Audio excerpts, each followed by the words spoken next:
The week passes by with thankfully no episodes, and so I take Professor Grabiner's advice and try not to dwell on it. I have bigger things to worry about at the moment anyway. I'm glad that I was able to give Professor Grabiner at least some sort of Secret Santa present because, just like last year, another snowstorm struck and everyone was back to making cards for each other in the gymnasium. I expected to get a card from Virginia, or Ellen, or even Donald, but no one made a card for me. Virginia and Ellen got each other, and Donald got another boy in Wolf Hall. I briefly entertained the idea that Professor Grabiner was my Secret Santa, in which case I assured myself that I wasn't going to receive anything. Not that I minded, really. I didn't need a card, and I couldn't think of anything Professor Grabiner could get for me that I would actually want. Virginia did tease me about the possibility that he was my Secret Santa, but it still didn't bother me.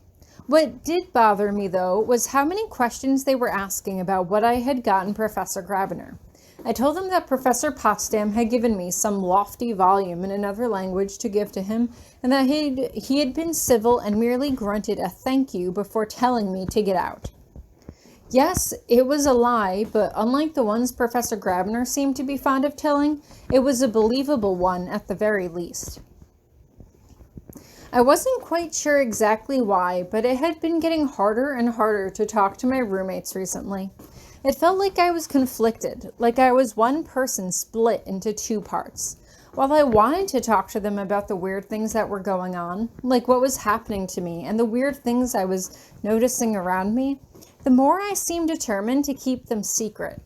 It felt like I wanted to keep these things inside, like they were a secret Santa from me to myself, to treasure and protect. And I didn't want someone else coming along and roughing it up, asking too many questions I wasn't ready to answer. Maybe that's why I felt comfortable opening up to Professor Grabiner. I knew he wouldn't make a fuss over me.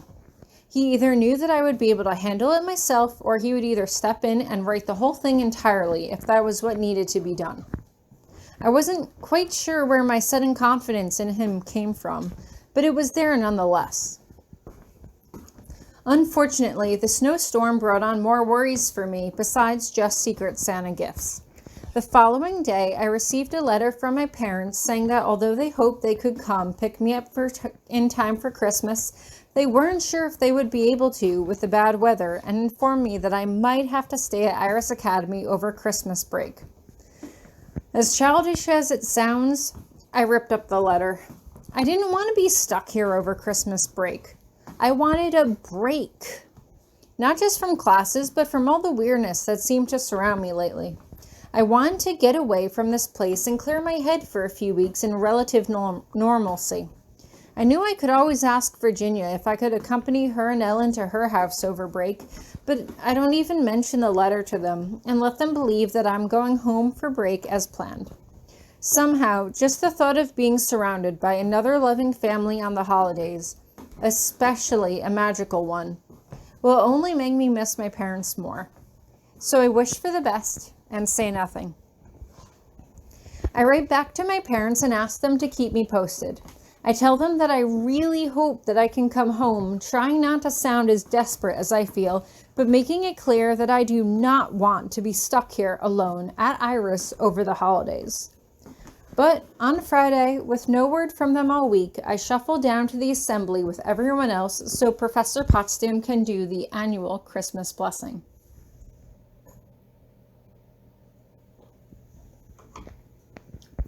Now, she says at the end of her usual speech about staying safe and not telling anyone about magic over the holidays, think of those that you care about. Think of a person that matters to you. If the person you choose is thinking of you as well, you will feel that connection. That affection will be shared. I'll leave you to your thoughts. I close my eyes and try to focus. I want to think about my parents, try to will them to come get me, but they're non-magical and wouldn't receive it anyway. So instead, I just let my mind float to where it wants to go, and for some reason, I find myself blushing as I think about Professor Grabiner.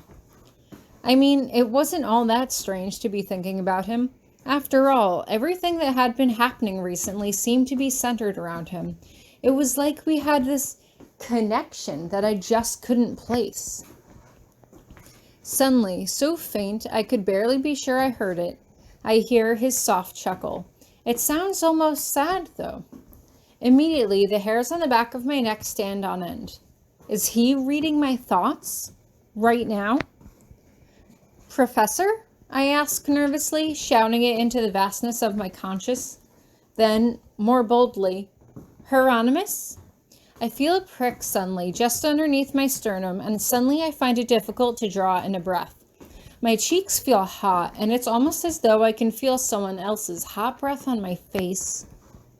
I jerk my head up and realize people are getting up all around me. I stand up too quickly, almost losing my balance, but luckily a hand on my forearm steadies me. Hey, you. Thanks, Tommy, I say quickly as I reclaim my arm. I'm still reeling with sensation.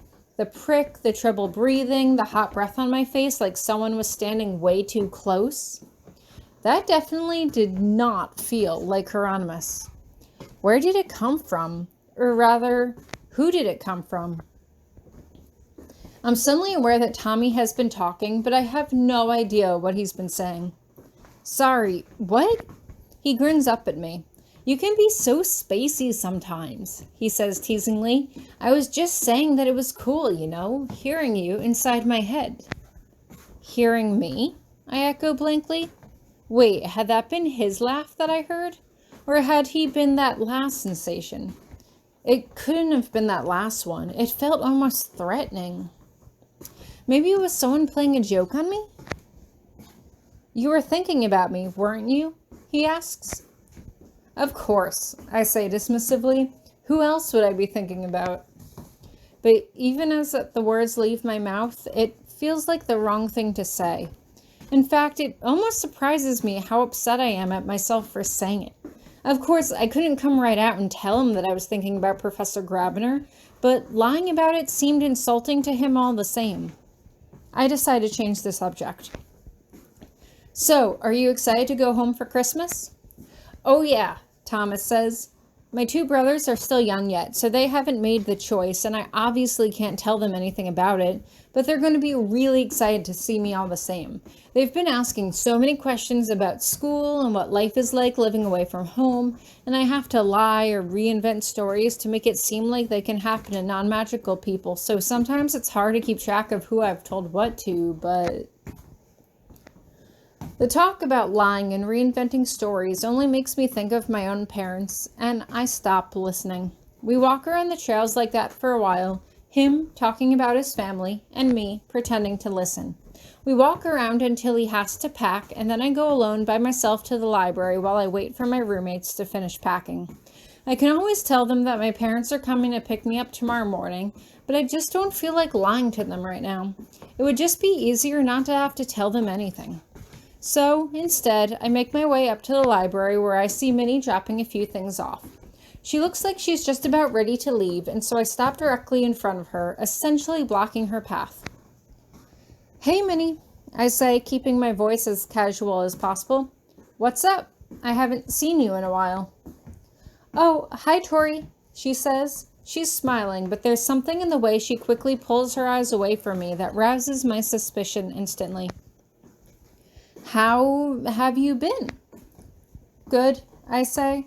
I've had a lot of free time on my hands recently, because I didn't have to help out with her Thanksgiving tribute. Oh, she gives off a little laugh and shuffles uncomfortably. Did she honestly not expect me to find out about that?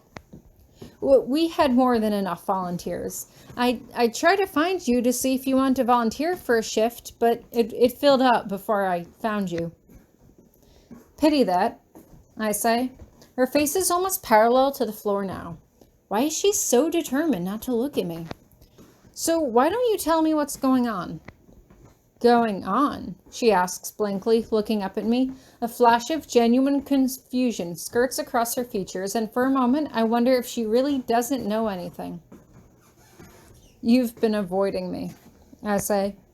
I've been busy, she corrects me. But I should probably get going. My parents should be here to pick me up any time now. She starts to walk away from me, but I grab her arm. Minnie, tell me... No! She cries out, and I feel a burning sensation in my hand, causing me to release her. No, I can't talk to you, Tori. Leave me alone. She spins around and runs out of the library, books clutched to her chest. I'm thankful the library is empty, so no one else saw that, but as I watch the library doors swing shut behind her, the feeling is quickly replaced with confusion, and paranoia, and suspicion. What was happening to me, and why would no one tell me what was going on? What would I have to do to get answers?